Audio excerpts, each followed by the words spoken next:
Thank you, Dave. Thank you all for coming. Dave just mentioned this is my last assignment with Aares.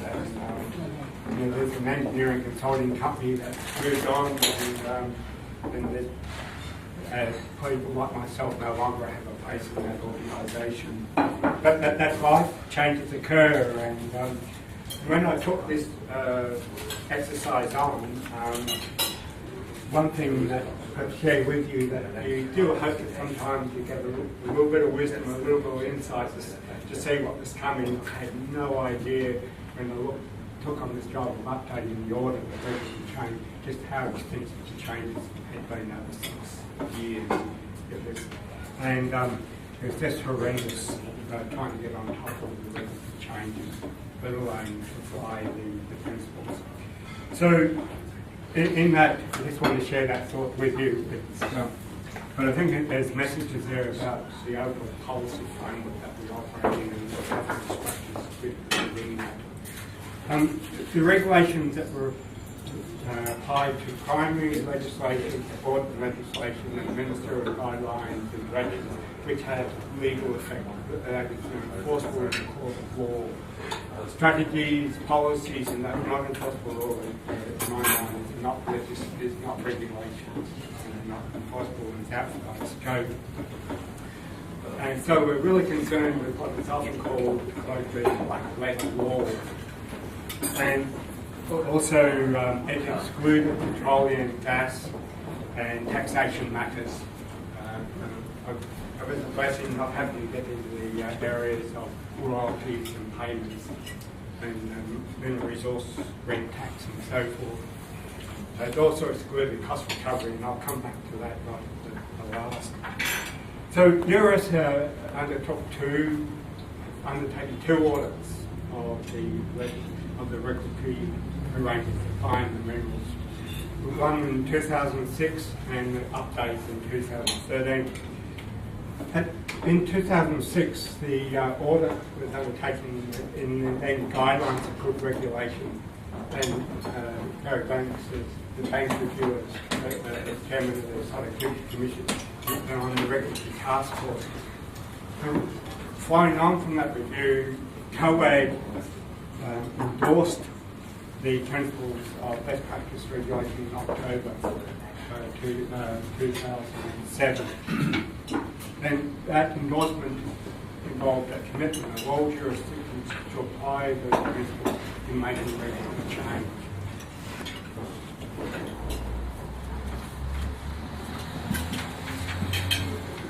In the 2006 audit, it was largely a documentation of relevant black letter law and associated approval processes, various steps involved to gain the relevant approvals. And it was informed by, obviously, with our colleagues consulting with mining organisations and companies.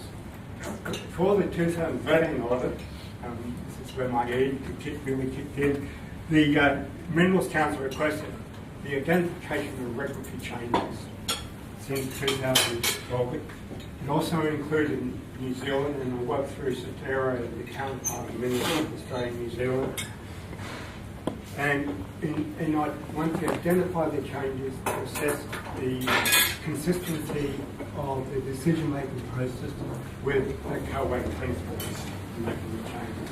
In other words, I've been through the Minerals Council eye, were the states being good citizens in applying the principles to which they have committed. Despite the, and even though the principles have been various sets of principles that are all basically the same, even though various states have yours done, others have adopted just verbatim the COAG principles. But overall, those differences have no material effect in my mind. And the update was to involve extensive consultation, and I talk about well over 80 face-to-face meetings with senior officials in all states and territories and in New Zealand. My colleague in the Perth office where I was asked consulted with with the people in Perth or Western Australia, and as an aside, in the end I could only do a desktop review in the Northern Territory because the government there decided not to participate. That's off the record. So I really, in doing this type of work and meeting so many senior people within government and within mindset, you're relatively in a somewhat privileged position, and there's a lot of information provided, a lot of insights given, which I've incorporated in Chatham House rules sense on the non-commitment and not attributed to any particular person. And so, in essence, to wrap it all up, the overall aim of the audit update was trying to facilitate development of the most cost-effective and ongoing regulatory arrangements that could be achieved for regulatory activities in the minerals sector. The regulatory arrangements apply to the mining that is a very diverse range of regulatory arrangements in place. So mining in specific environmental planning, land rights, native title, Aboriginal heritage, native vegetation and water. Those sets of regulatory arrangements included in the 2006 audit and again in the 2013 audit. And you can draw a general conclusion that mining, from exploration right through to closure, is subject to more regulatory requirements than all other economic activities. So the regulatory environment is really dense, intense throughout the phases. And that's not without, I think that's very good reason why that is so. It reflects Crown ownership of the minerals and the potential impact of mining on the environment, other land uses, cultural heritage communities, including Aboriginal land right issues in that space. And there's a similar extent of regulation in all OECD countries. We're not alone in this intensity of regulation. And in the Australian context, a small open trade, export-oriented economy, mining is a significant sector, and it's important to have regulatory efficiency for that sector to be both globally competitive and for competitive nationally, where you've got competition between resources between different sectors. So, because particularly with the extent of regulation, the regulatory efficiency is paramount to the mineral councils and the companies that operate within. Just want to put up on the next slide, and there's different text here on the COAG principles, and I don't know whether everyone just there very quickly as a refresher, and also to draw out, lay the foundation to draw out why I found great difficulty in trying to apply this. As we would say, government should not intervene unless the benefits of doing so outweigh the costs. That's the fundamental principle. And it should only largely intervene to rectify market failure. And the principles, in essence, seek to capture those basic tenets in that market. So specify the problems, consider the range of options, assess the relative costs and benefits, select the best performing option, don't compromise the competitive environment. And the government provide effective guidance to the regulators, ensuring that the regulators remain relevant at a time, consulting effectively and only taking action going back to intervening when the benefits outweigh the cost. Making government involvement important to the profit.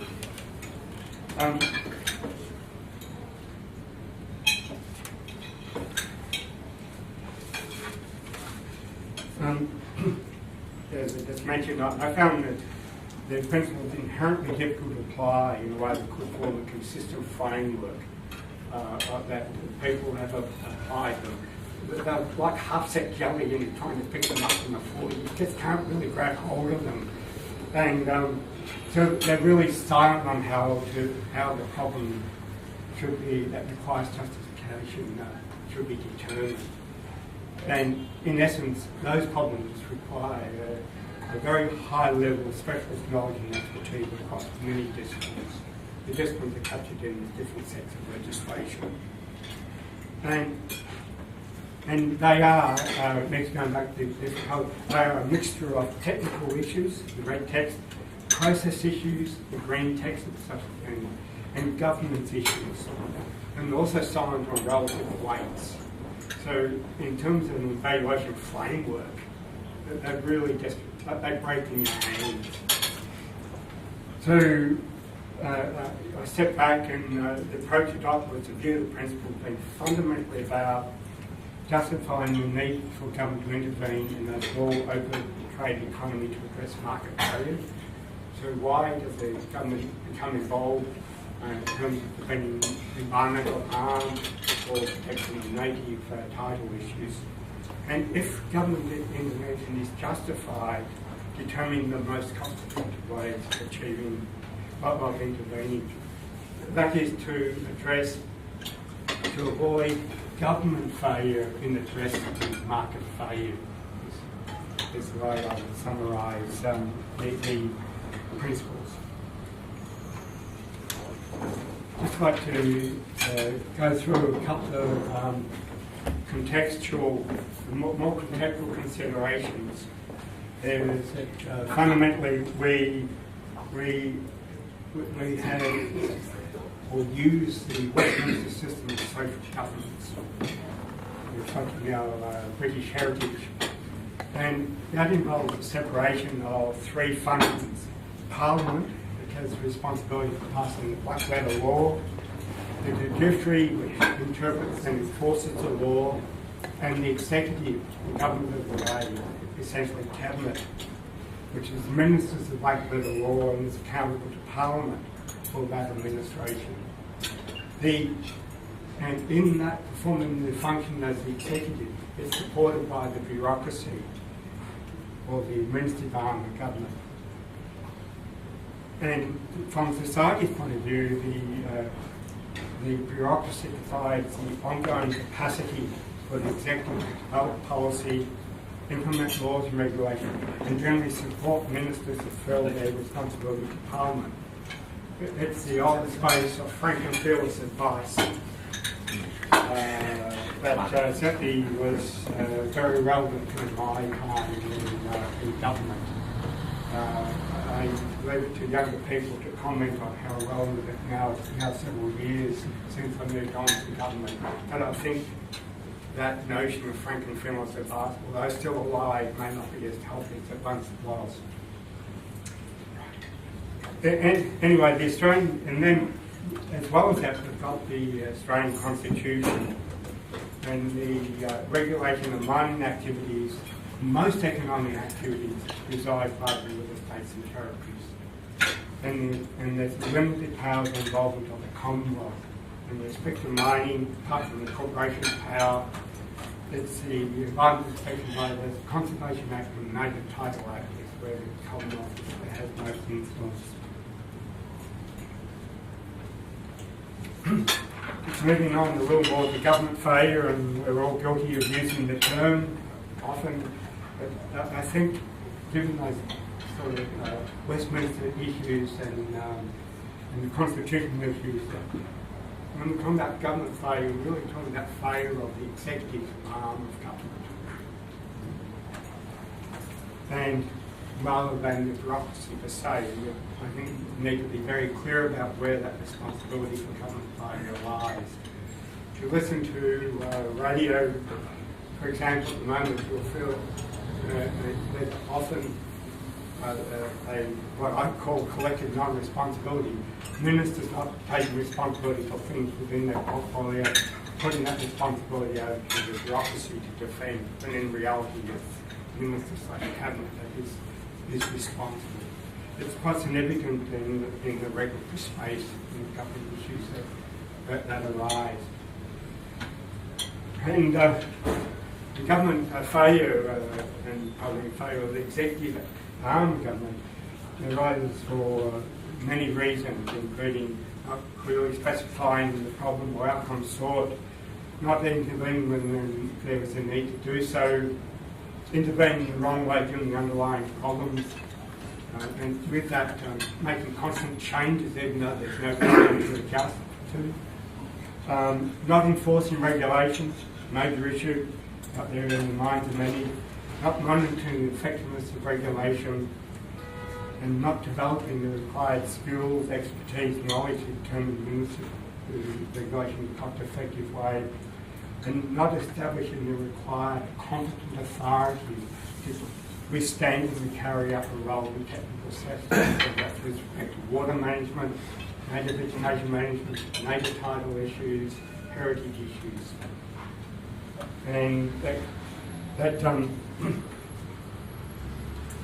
other one in this space, once again you get bombarded with it in the daily press or over the radio, red and green tape.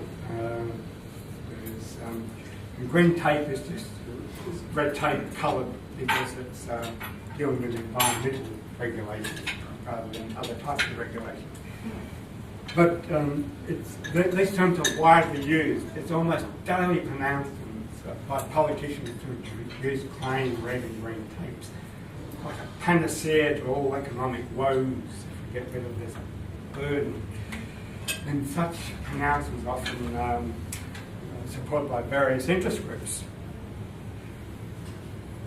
And from my perspective, it's really important to try and say that red and green tape only refer to describe unnecessary and inefficient regulation.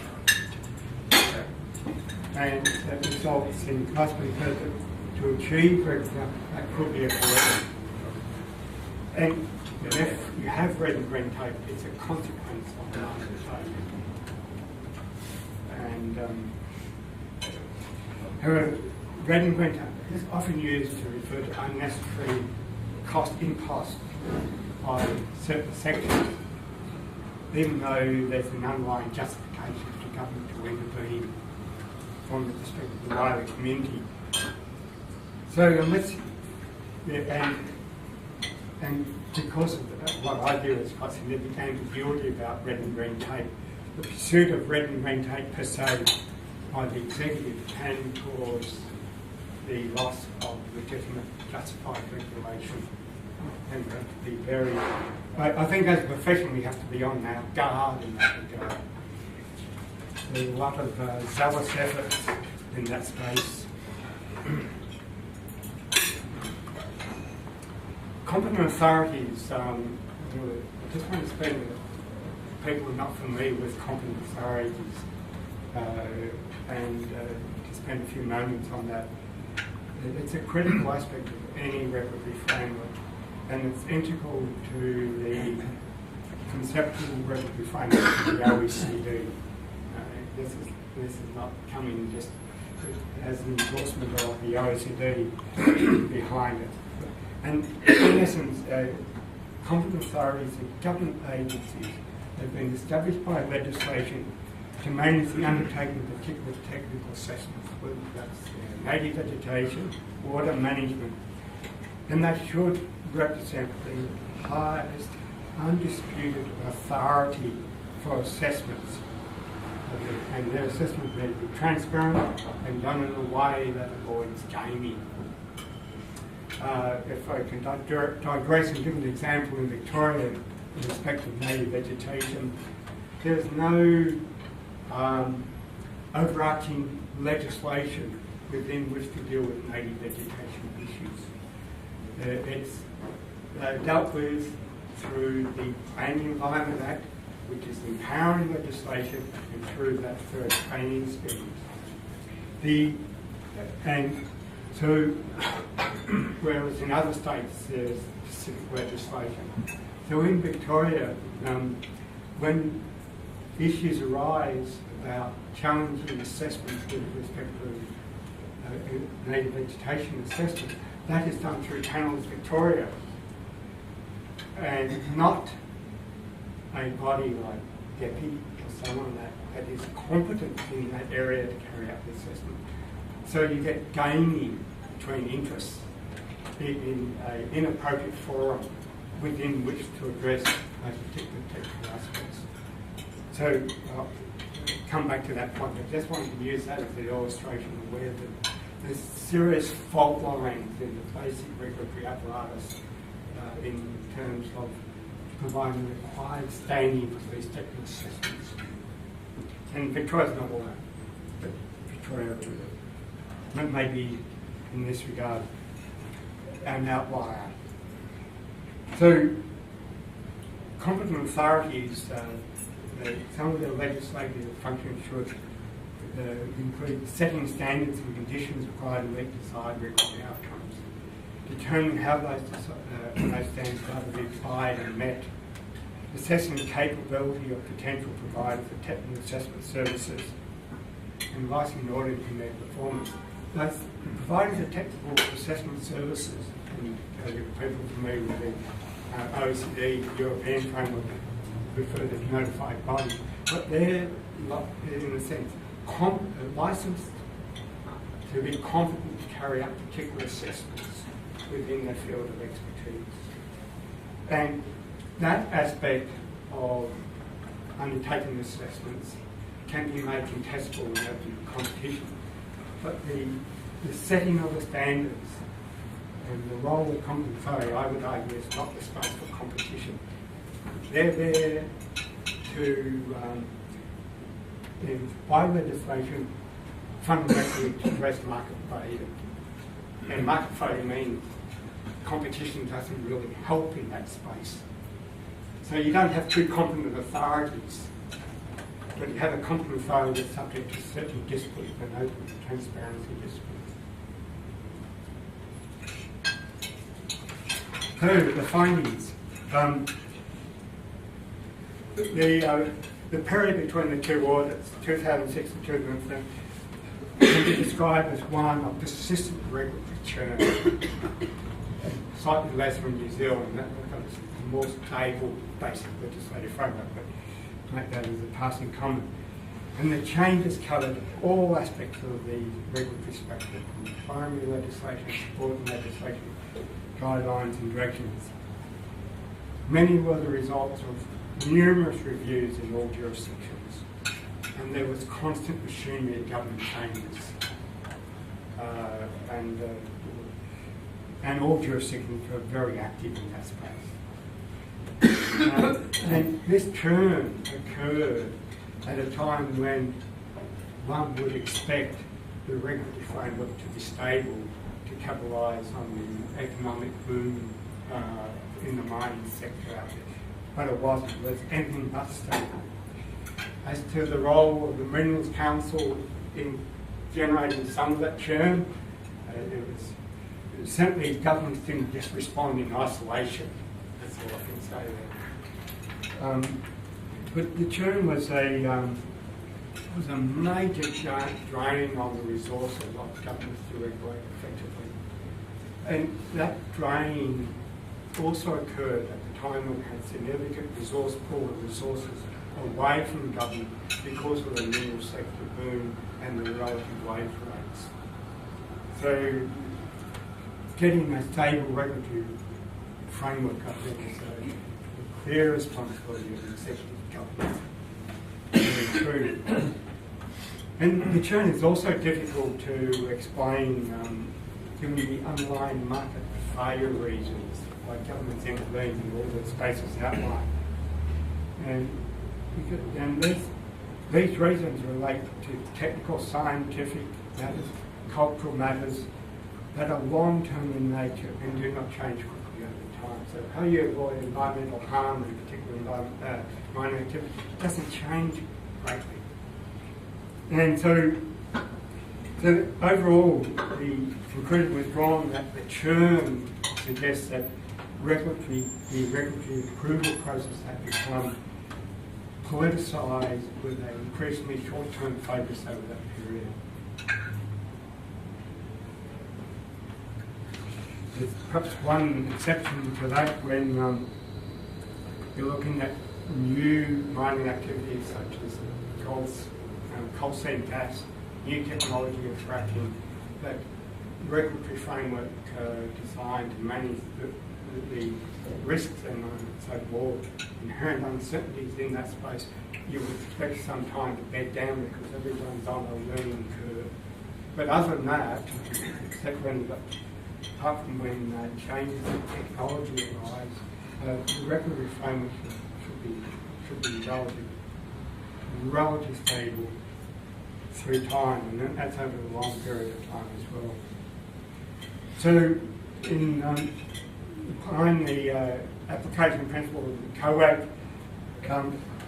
it was just too difficult to judge the application by jurisdictions of the principles. There was a myriad of changes made, many of which were technical housekeeping matters. Often those were subsequent changes because the initial regulatory change had been run through without considering all of the potential consequences.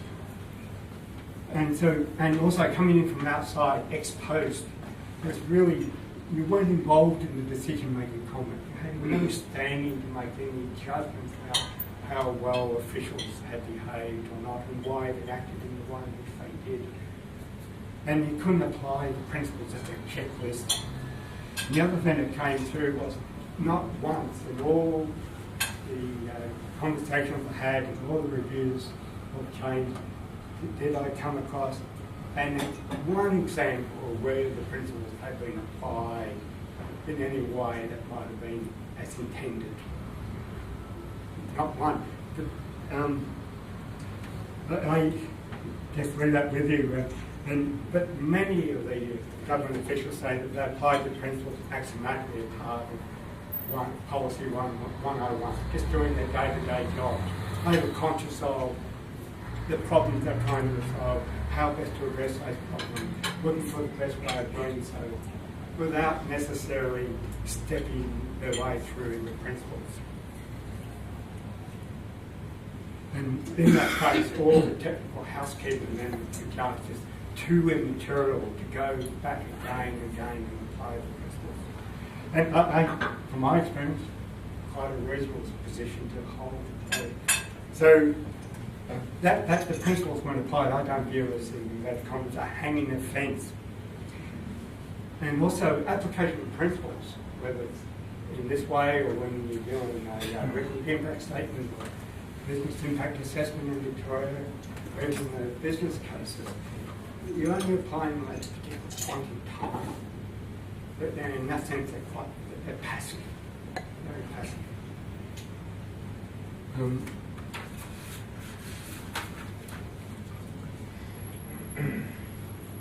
And once again, out there, duplication of regulatory effort is often raised as a major issue in the mining sector between states and the Commonwealth, and in particular with respect to environmental states under the Environment Protection Board, the Conservation Act, and matters of national environmental significance.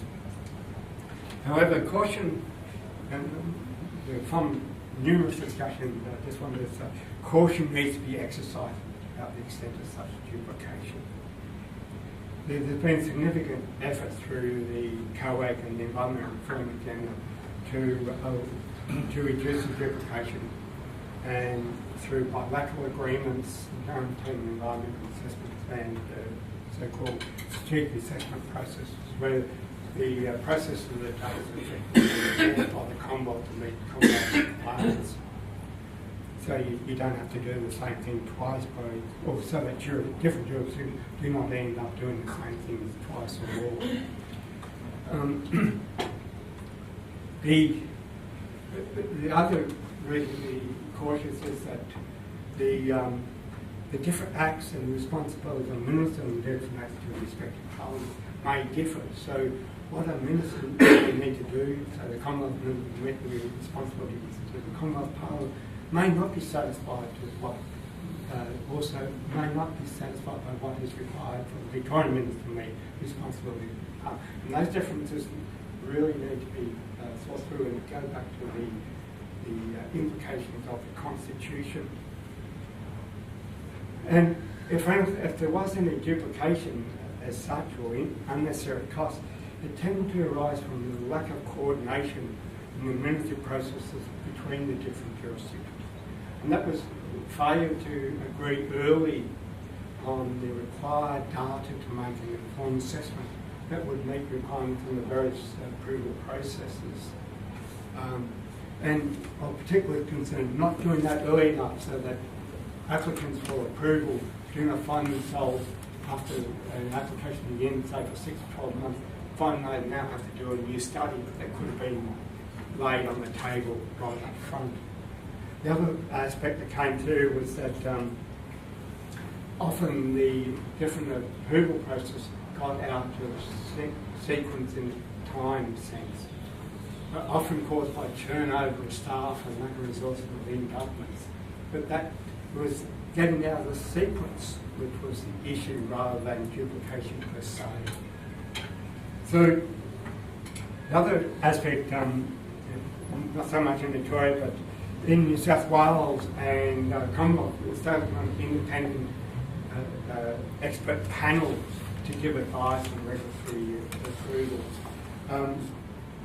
That establishment by ministers to give this in, I think, has a real risk of undermining the confidence that we place in the normal assessment process. What was wrong with the normal assessment process that this need is felt? And also, it may often increase politicization and give ministers the opportunity to deflect their responsibilities to panels which ultimately cannot be held to account.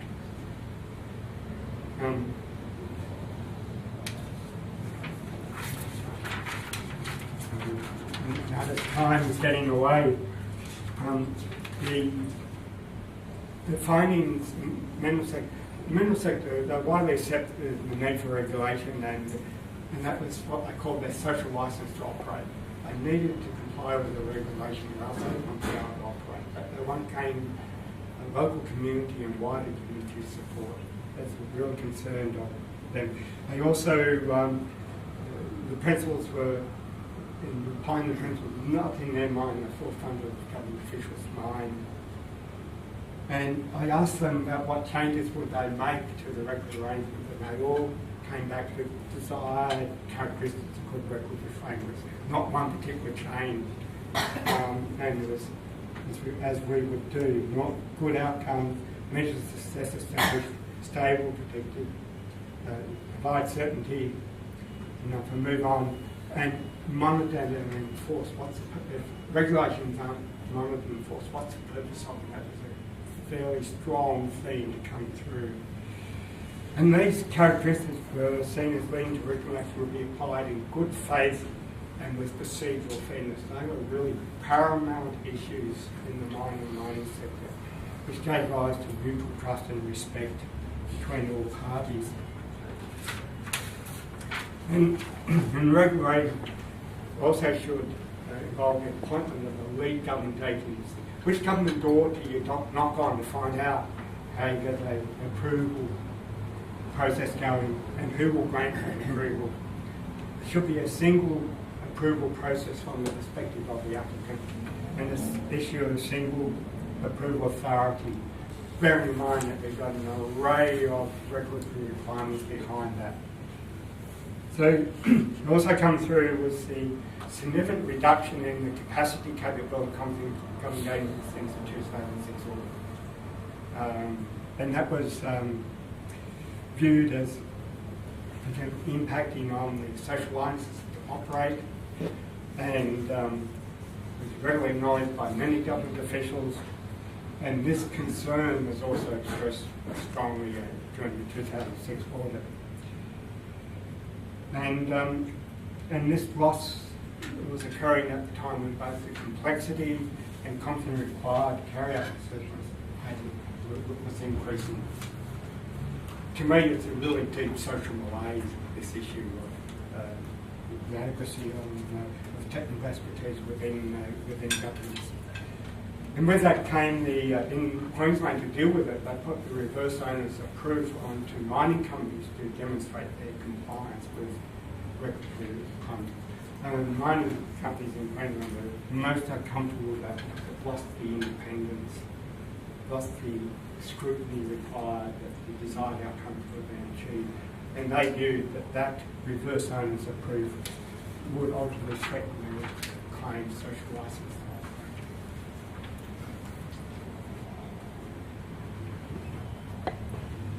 So, given the express need for a single approval authority, the range of concerns are made for all jurisdictions about the lack of clarity in assisting undertaking assessments and the time delays in granting approvals. And these concerns were not with the underlying black letter law, as such, or the provisions of that, or the application of COAG approval.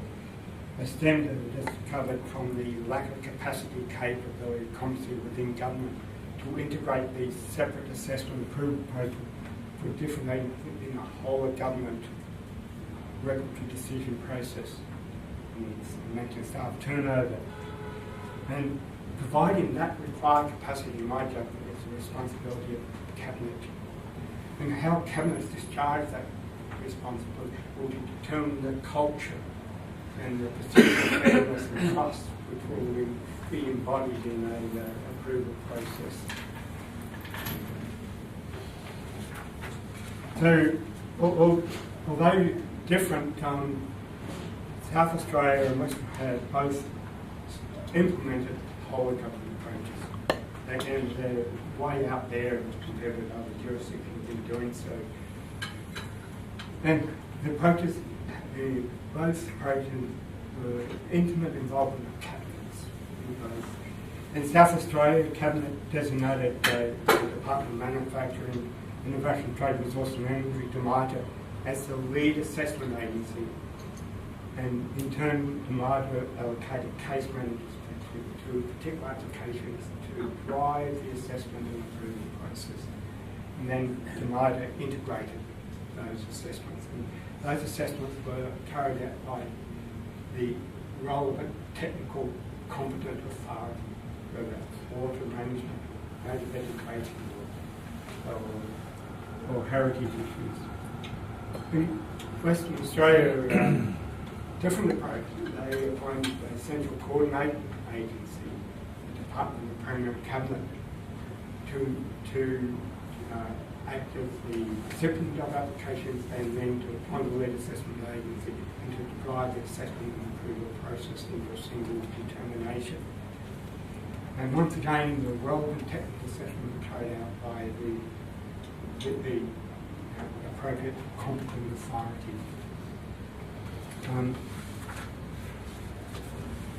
So, based on the approaches of South Australia and Western Australia involving there's in terms of getting whole government, there's some really key issues that cabinets need to address, and that is under which act will the single approval be granted? Is it the Mining Industry Act, is it the Planning Act, which act, and which will be the ultimate responsible minister for the approved for that single approval.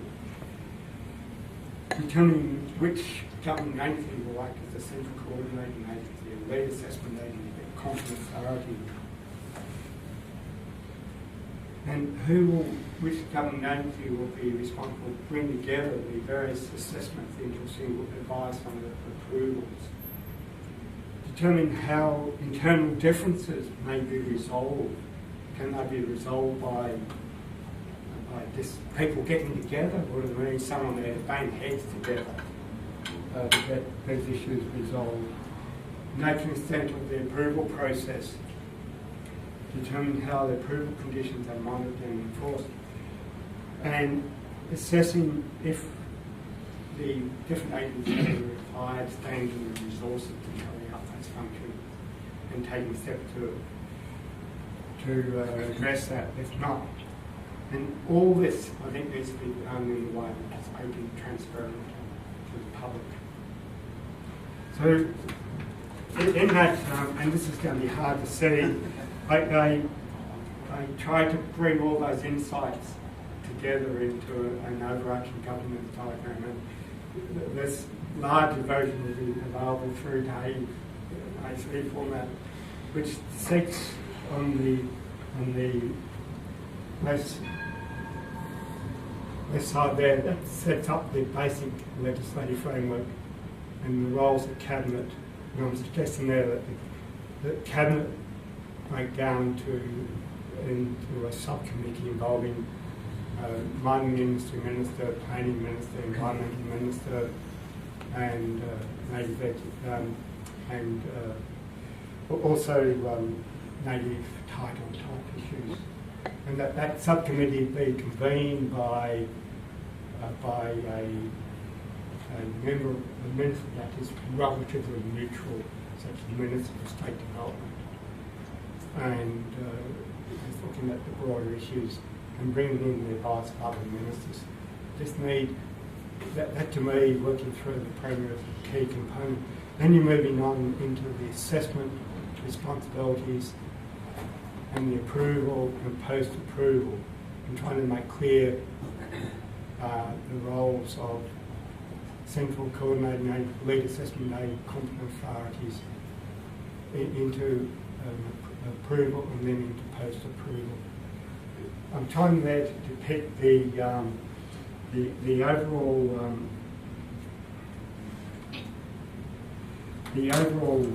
governance structure, and it's presented to facilitate discussion about how to get the required governance structures in place that in turn apply ongoing disciplines to the effective regulation of so many activities in the granting of a single approval. And in that, and if you place those ongoing disciplines, differ from the disciplines that may be applied through COAG, which are almost points in time type disciplines. It should remove the need to have sunsetting regulation. I think there's a certain nonsense about sunsetting regulation that every 10 years you turn the whole world upside down and say there's no need for government involvement here, when fundamentally there is. And I think that's a potential great waste of resources from society's point of view. And then really key is the selection of the central coordinating agency. Starting in New South Wales, Victoria and Tasmania, the assessment approval process is likely pursued through the planning framework. Planning framework is basically procedural and rule-based. So they chunk their way through a whole lot of steps. And the end result is then the approval subject to 101 conditions or more. And then the granting of approval through economic industry agencies like Premier and Cabinet or Department of State Development and so forth. And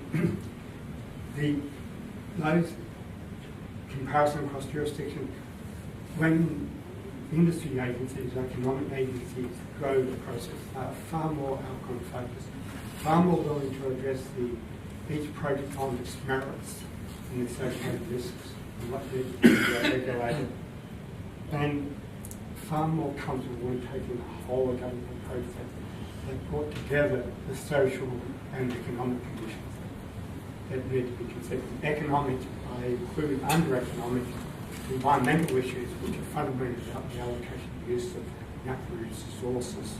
So they're economic questions, not environmental, as something different from economic. And the resourcing of and securing the required resource by government, that's the responsibility of government, of the executive government, and cabinet ultimately. And the other aspect here, and one that was excluded from the my brief, was cost recovery. If you don't have adequate resources to carry out the assessment and approval process, there needs to be space for cost recovery. There's very strong principles applying. Beneficiary pays, resource user pays, polluter pays, body cost principle, all indicate that cost recovery should apply when there's rivalry between applications for those resources. assessing from the basic cost of setting up the regulatory framework, which I think should be in the public domain. But when it's writing, there's a very strong case for cost recovery, but that's not kosher to discuss in the OAs of the Minerals Council. Anyway, I just I'll probably close there. We'll take questions. But that was a journey of discovery for myself, and hopefully provide to share those insights with you. Hopefully, I think give food to thought about how we put in our social and institutional constructs to achieve better regulation. Thanks, Ray.